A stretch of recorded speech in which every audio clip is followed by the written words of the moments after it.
I'm going to talk about how we can include location and scale information to reduce false positive inference when analyzing high-throughput sequencing data sets. And this is implemented in ALDEX2. This is a collaboration between Michelle Nixon-Pistner and Justin Silverman at Penn State and me at University of Western Ontario. So the goal is, given a meta-transcriptome data set, can we identify functional differences? And ideally, housekeeping genes and housekeeping function should not be significantly different because we know that they're relatively constant across all bacterial species, or we at least assume that they're relatively constant. And we do this by using ALDEX2 to build a Bayesian model of location and scale. So ALDEX builds a posterior model of the data, the end result is we end up with two distributions, a red distribution and a blue distribution, which represents the two different groups, the values of the two different groups.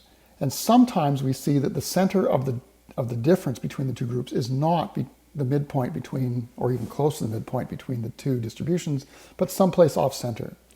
So we can move the location, and we'll talk about this as moving the location on the difference axis to help alleviate this. Or alternatively, sometimes we might have the same kind of asymmetry, and it might be because we don't actually have enough dispersion in the underlying scale axis. And so we can actually add more dispersion to the data to ensure that we don't have this centering problem. Here is an example of an overpowered analysis in high-throughput sequencing, where what we have is 48 samples of wild type and 48 samples of a SNF2 knockout in yeast. And in this experiment, 63 or 2/3 of the genes are significantly different. And this is true whether it's ALDEX or DE-seq or EdgeR or any other tool. And the reason is that we actually can't model dispersion properly. Now, the way that we normally look at these experiments is with a volcano plot where each point is an individual gene. And we're putting the difference between two groups on the x-axis and the Q score, or the false discovery rate, or p-value, depending upon how you want to do this, on the y-axis. But volcano plots are not all that informative. They don't tell us why we have this overpowering. In contrast, the effect plot shows us exactly why we have overpowering. So here, changing difference to location and dispersion to scale, we can see that effectively we have a lot of difference between, but we have almost no dispersion. Our scale is wrong.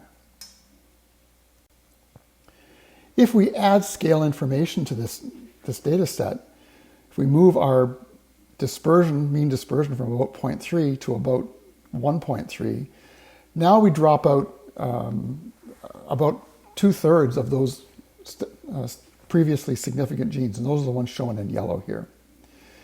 This is using a gamma of 0.2, and I'll explain how to implement that in a second. So adding in scale information can remove some of this overpowering that is often seen. Okay, so here's a vaginal metatranscriptomics data set, which is even worse. In this experiment, the underlying bacterial abundances are known to be about 100-fold different between the two different types. So on top, we have the genes more highly expressed in the healthy conditions. On the bottom, we have genes more highly expressed in BV conditions. And again, the volcano plot gives us really no information about why we might have a lot of ribosomal genes that are statistically significant between the two groups. However, if we look at this on an effect plot, we can see that our ribosomal genes and our glycolytic enzymes, basically our housekeeping genes, are off center by about 2 to the power of 1.45.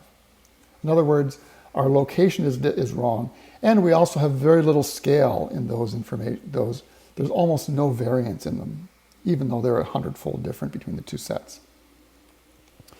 Adding scale information, gamma of 0.5, now all of our housekeeping genes shown in yellow are not statistically significant, and we retain the vast majority of the genes that are known to be highly abundant, highly different in the BV organisms, this is basically amino acid metabolism, TCA cycle, and so on, and the vast majority of genes that are known to be highly different between, highly abundant in the healthy organisms.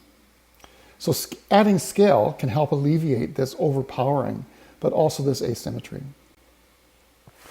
We can also recenter the data by trying to move the midpoint of the data down from 2 to the 1.45 to, in this case, 0.6. And we can see that we have fewer genes that are statistically significant, but our scale problem is still very real.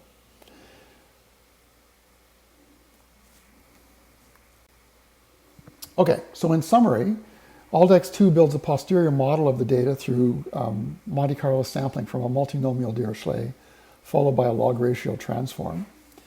And after this model is built, or while we're building this model, we can move both the location and the scale. We can add in information about knowledge that we know about the location or the scale of the data.